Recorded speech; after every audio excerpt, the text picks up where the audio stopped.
Include now. Brought to you by Even Break. Hello and welcome to another episode of the Include Now podcast. I'm Adam Hyland and host of today's episode. Today's episode is on the topic of inclusive and accessible e-learning. It's fair to say that e-learning is a widely used tool to deliver many different training to employees across the world in many organisations.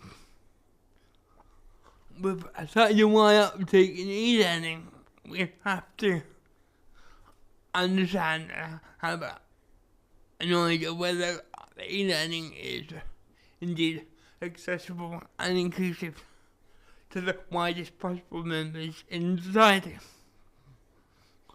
With that in mind, today's guest, Leah, is changing that and enjoying e-learning is for everyone and making it as accessible as we can. So I'm delighted to introduce, I'm going to ask Leah to introduce herself, but it's so great to have you on this podcast and I can't wait to find out more about the amazing work that you're doing. Thanks, Adam. It's really lovely to be here and it's really good to see you again. So hi everyone. My name is Leah Holroyd and for the audience, I'm a white woman in my late 30s. I've got long, wavy, slightly wild hair probably at this point. And despite you telling me very clearly that we were videoing this, I am very much dressed for radio in dark grey trousers and a pale grey jumper, which sounds very boring. I'm a learning designer and I'm currently the director of a small business called White Bicycle, which I run with my brother Finn. And our work at White Bicycle is all about trying to design and build bespoke online learning and blended learning as well, that is engaging, effective, and, like you said, as accessible as possible for as many people as possible. We work with all different kinds of organisations, universities, professional bodies like chartered institutes, NHS trusts and other healthcare providers, social enterprise, all sorts, across a wide range of different topics. And increasingly, we're doing a lot of work specifically about accessibility and disability and inclusion, which is really great. I'll also just mention that I have a condition called Best disease. So it's a form of macular degeneration. It affects my central vision. If you've ever, this is probably a terrible analogy, but it's just come to my head. If you've ever watched a football match and seen a streaker and seen that little area of pixelated that's a bit like how I see. So that little patch of kind of blurred or pixelated right in the center of my vision. That's kind of what I'm talking about when I talk about Best disease. So there you go, we've gone straight in with nudity in the first few minutes. Amazing. That is a good start to the episode, I'm sure. Thanks. So as the listeners and watchers will know, we have a feature that we do all guests with 3 questions in 3 minutes or a bit more sometimes. And the first question I'm going to ask you now is, who is your leadership idol and why? So I'm not really one for celebrity idols. I tend to look up to people that I've met and worked with and seen in action. The name that sprang to mind for me is Michelle Ovens, who is the leader of Small Business Britain. Her and her team do amazing work to support and champion small business owners like me, and particularly to advocate for underrepresented groups like female entrepreneurs, disabled entrepreneurs, and so on. They're leading on a thing called the Lilac Review at the moment, which is looking at how we can level the playing field for disabled entrepreneurs.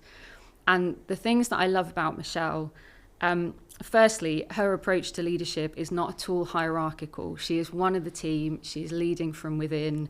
She can be up on stage giving a speech alongside politicians and industry leaders, and then she will be down on the floor being warm and welcoming, showing you where the loos are, handing out leaflets. Doesn't matter. She gets involved. The other thing I love about her, and I think this is really important, is that she doesn't pretend to have all the answers. So all of the messaging about the Lilac Review, you know, her and her team are really clear. They're not doing everything perfectly themselves. They don't have all the solutions, but they're really open to listen and to learn from other people's experiences. And I love that. You know, sometimes we think of a leader as the person at the top who's an expert, and she's doing things differently. And I think that's brilliant. I love that. And it's always about learning to always learn more and more. Totally. Brilliant. Next question is, what is your go-to book recommendation? So this is a hard one. I hate giving book recommendations, but I've gone with Notes on Blindness by John M. Hull. So this is basically a memoir of a man losing his sight, which doesn't sound like very cheery reading, but it has a lot of funny moments, actually. It's quite entertaining. A couple of reasons I picked it. It's a really good insight into what sight loss can feel like. I think sometimes when we think about something like sight loss, we focus on the practical. You know, I'll talk about colour contrast and text size and all that stuff, and that's important. But you read this book and you realise that something like sight loss affects not just the practical, but it affects your sense of identity. It affects how you relate to your partner, your family, your friends, strangers, how you feel about your job, how you feel about your spirituality and your faith. And he gets into all of that, and it's just fascinating. Yeah. Sounds like a good read. And finally, our third question is a question that gets left by our previous guest. So you will get to leave the question for our next guest. Okay. But the question that we have from previous guests is, what is your favourite e-learning activity or interaction? Okay, good question. Okay, so I think when people picture e-learning, they may be thinking about interactive activities. You know, quizzes are always the go-to. They definitely have a place. Personally, I'm a big fan of activities that let you share with other people. So things like Padlet discussion boards. We used these a few years ago in an online summer school for ecology students. You can post comments, you can share pictures and media. And we had students going off in their local area and photographing frogs and mushrooms and trees and birds and all sorts of things, and then coming back, sharing the photos and saying, you know, can anyone identify this mushroom? Or, you know, does anyone have these trees in their local area? Does anyone know about them? And talking to each other. And I love that stuff. I think people forget that online learning can do that, that communicative thing, that sharing thing. I love that. Thank you for sharing that. So, moving on, I guess, to get into the nitty-gritty of accessible e-learning. I'm going to start off by suggesting actually a lot of e-learning out there is not accessible in many different ways. I've done some e-learning recently, and I'm certainly no expert, but for me, ironically, a topic I can't study at university, and just the way e-learning was built and presented and the journey it was taken was actually really challenging for me. That's one topic I hope to think I know about very well. So, how do we get to the point where e-learning is such an important tool in the workplace for training, but it is often so inaccessible? It's a really good question, and I agree. There is a lot of inaccessible e-learning out there. There's a lot of crap e-learning generally, to be perfectly honest. I when I was preparing for this, I looked at this question. I wrote down about 10 different reasons why I think we've got to the point where we are now with inaccessible e-learning, and we probably haven't got time for them all. So I'll try and keep it concise. I think one of the biggest things is just a lack of awareness and understanding of what accessibility means and why it matters. And that manifests in lots of different ways. So often people create something thinking that they can, accessibility is a kind of tick box exercise at the end. We'll do that check alongside our other quality assurance. And they don't realise that accessibility is something that needs to be considered right from the start. Yeah. So then it ends up being, we'll think about it for version 2. I think some people don't understand that accessibility, it's not just a buzzword, it's not just this fluffy concept. There are actually technical standards and guidelines that can help you to make things accessible. There are still people that I talk to who think that putting something online is the same as making it accessible. Like, look, it's on the internet. Anyone can access it.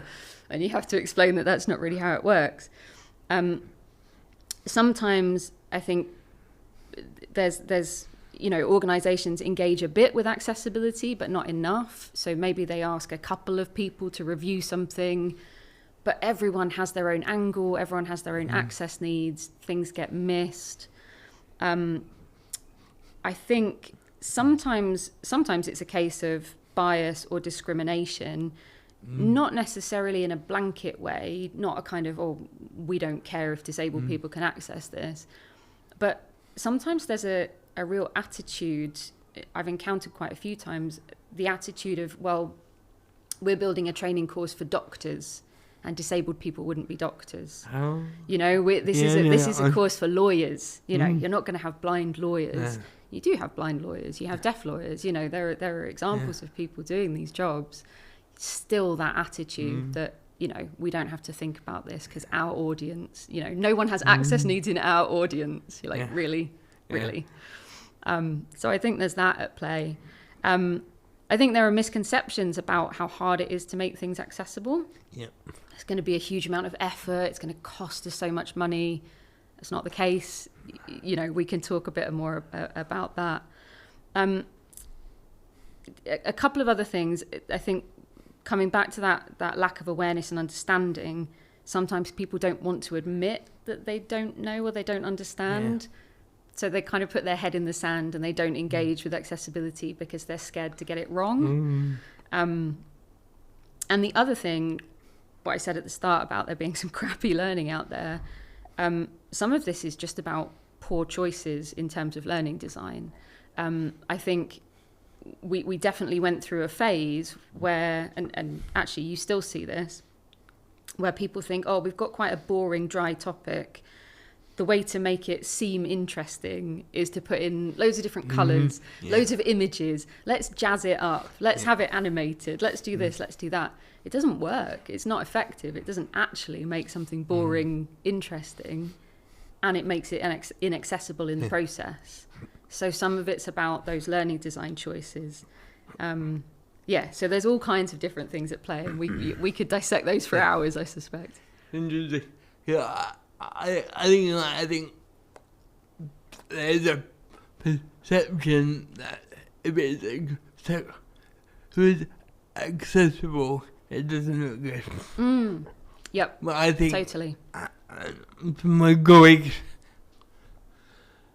I came up with a word which is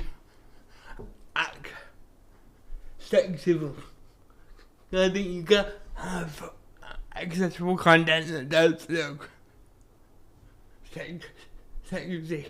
Absolutely. I think we need. Absolutely, I love that. We need more accessible content. I'm going to start using that. That's really good.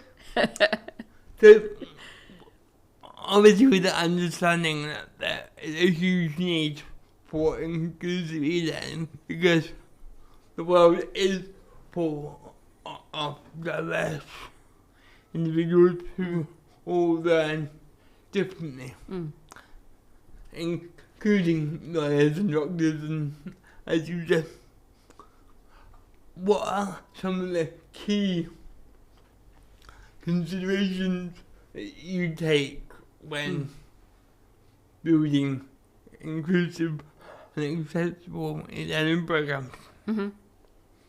So the first thing I think, and I touched on this briefly, is considering accessibility right from the start. From when you kick off the design process, it's something you need to be thinking about. It's not, you can't get to the end of a course development project and say, right, now we're going to check the colours, now we're going to check this. So you have to think about it from the start. There's a concept from software development called shifting left. And this idea that you shift the kind of testing process left if you're looking at the timeline of a project. So the further forward, the earlier in the process you can think about accessibility, the better it's going to be. For me personally, I'll be honest, because I have this sight loss condition, when I think about accessibility, I naturally go to things that affect me and affect people with sight loss. So I think about colour contrast, I think about text size, I think about font style, text alignment, things like that. I know that's my first thought because that's coming from my personal experience, and I think we all have that. We all have that kind of, that way in, depending on our experience. But then, obviously, I'm thinking about people with different access needs to my own. So thinking about things like captions and transcripts for perhaps people with hearing loss.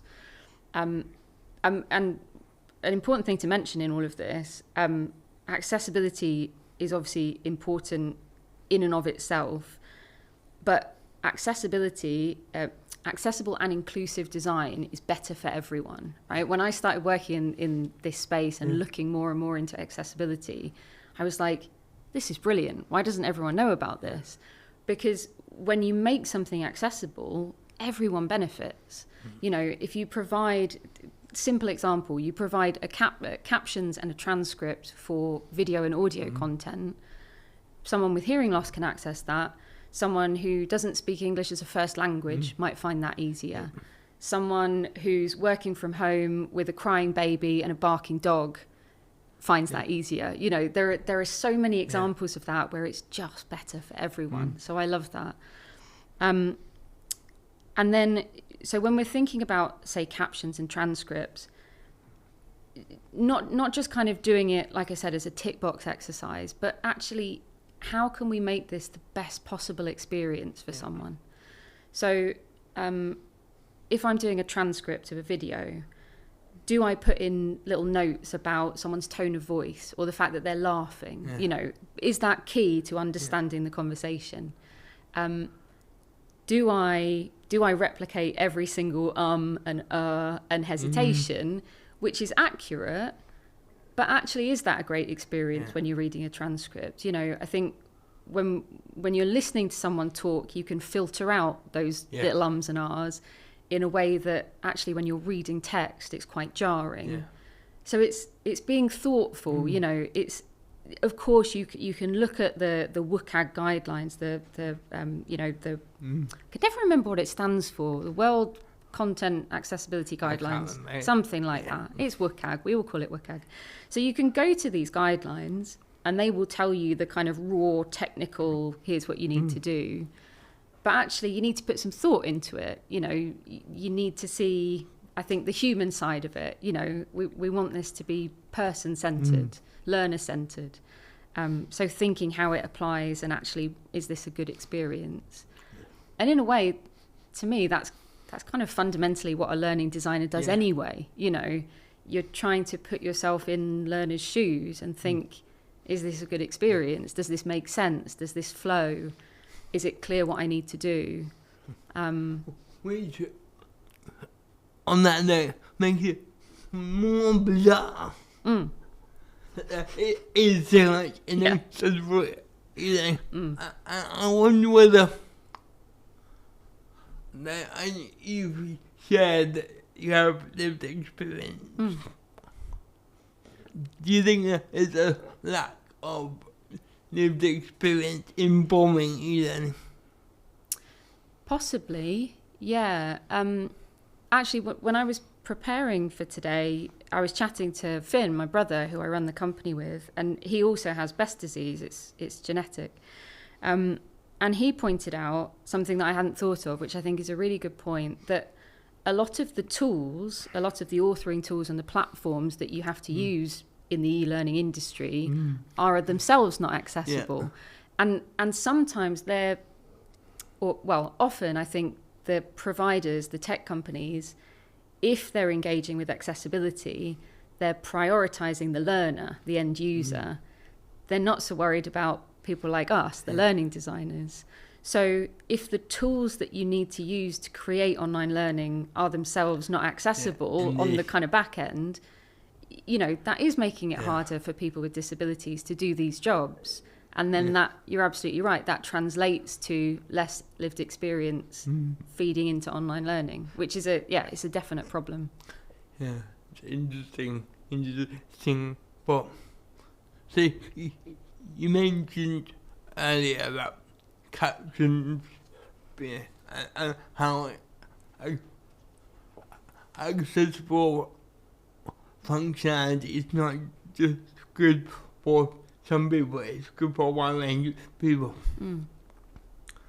How does the concept of universal design fit into the work that you're doing? Yeah, again, I think this is a really key part of a learning designer's role. So universal design for learning is all about giving learners multiple options. So multiple options for how they engage with the learning, presenting things in different ways, giving different ways in which we assess learners, all of that. And again, this is something that I feel is kind of embedded in our thought processes now when we're designing something. I mean, if you think about, we've all had an experience where we've been presented with new information on a topic that we know nothing about. And it's maybe not until the second or third or fourth time that you get that information that it clicks. And so thinking about different ways, yes, I can put this here as text, but maybe an infographic is also helpful.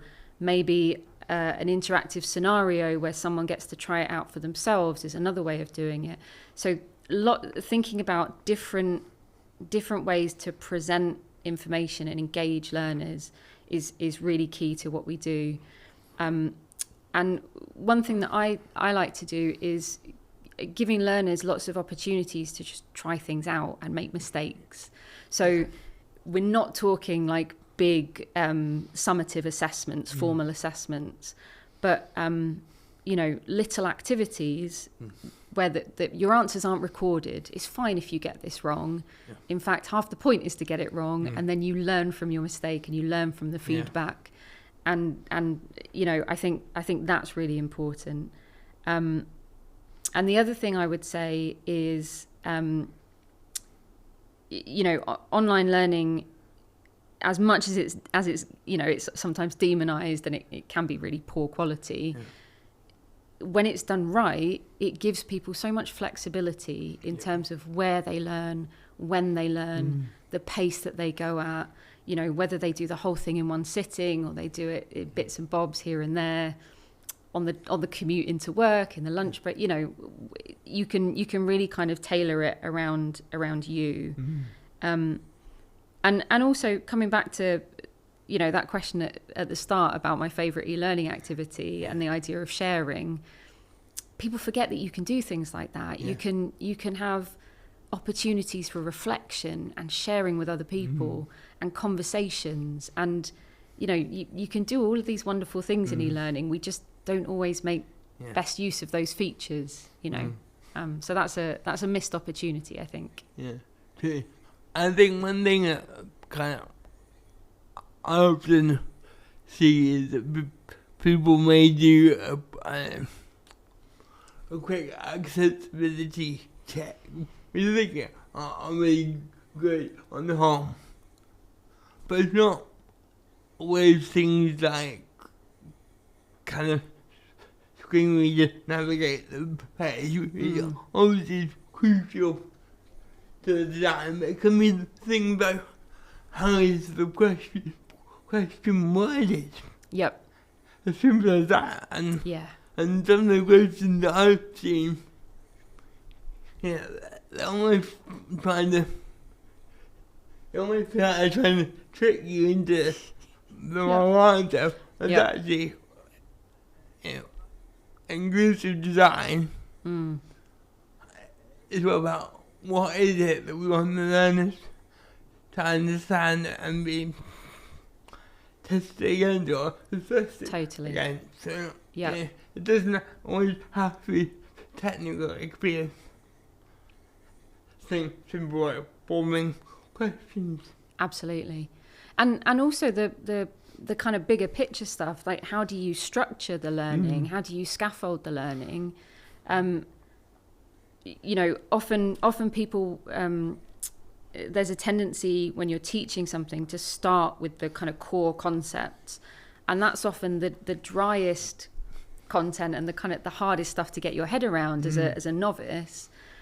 And actually, if you can start with, say, a real world scenario that, people can imagine, people can get a feel for, they've got some context, that provides a much easier way into the topic and a more meaningful sort of beginning to a course than starting with those dry concepts that people have no kind of mental framework for. So it's all of those kind of considerations from how you word a question to how you structure a whole course. It all has an impact on accessibility and inclusive design. Totally. So I'm keen that we move on to another leg of feature, which is go beyond the buzzword. And this feature, as the audience will know, is where we look at words and phrases that are often used to become trendy within the inclusion sphere and can go from meaning everything to nothing, or maybe even mean nothing from the get-go, really. And the buzzword or buzzwords for today's episode are fully accessible. So our e-learning is fully accessible. What the hell does that mean? I don't know. I would never claim that something I had built was fully accessible. I think when you're thinking about accessibility, you want to be proactive. You want to anticipate as many, potential end users, as many access needs as you can. I find it hard to believe that you're ever going to think of anything. That you're ever going to think of everything. Because disability is such a complex topic. There are so many different conditions that we're thinking about. You mentioned screen readers. I think quite often people kind of jump to the extremes and they think, okay, if you're blind, you use a screen reader, you read Braille. Sight loss is such a there are so many different conditions, as I've learned from talking to people, that can affect your central vision, your peripheral vision. They can cause hallucinations, all kinds of different things. Anticipating all of those is incredibly difficult, and a lot of these conditions aren't stable. You're kind of what you're experiencing and what you need can vary from day to day. That's a how is anyone going to anticipate all of that? It just strikes me as impossible. I guess it's the joy of diversity, isn't it? Yeah, and absolutely. Human nature. So much diversity, so much different ways of thinking, learning, doing, working. It really is, I think, maybe disingenuous to say fully accessible. Yeah, that's the word. Yeah. But I think just kind of as we get into end of the podcast. I know from seeing your work firsthand that there's a huge difference in meaningful, authentically accessible e-learning compared to adult e-learning that is out there. How do people who quite understandably are not access experts being told, yeah, our e-learning is accessible?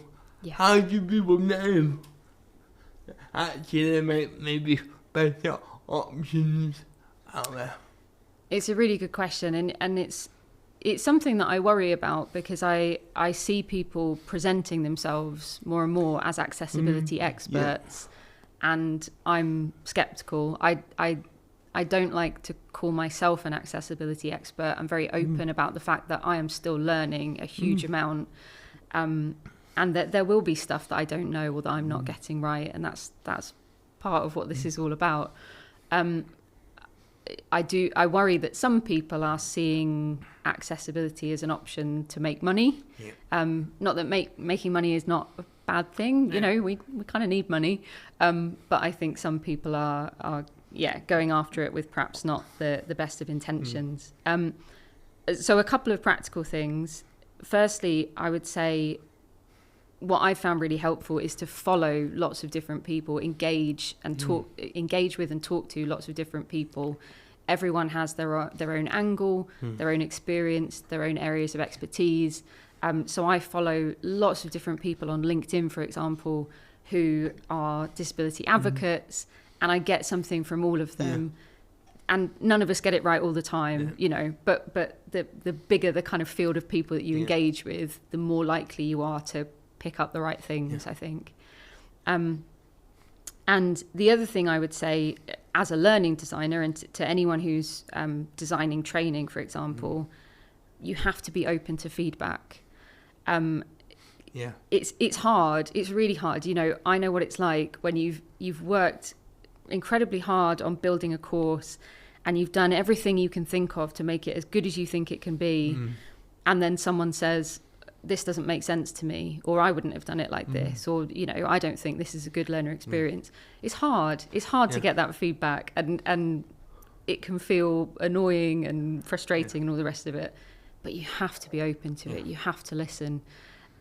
You're not going to anticipate everything, but you have to take that feedback seriously.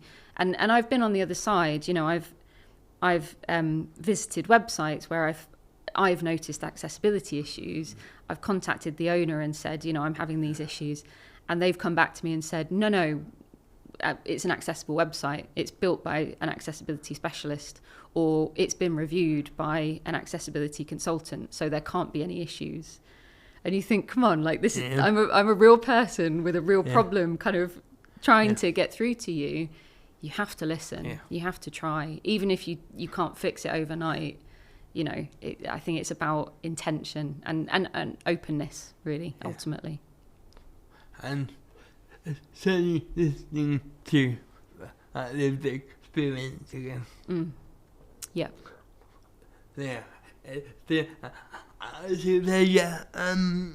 Speaking to you again, please keep doing what you're doing, because it's so needed in the world and beyond.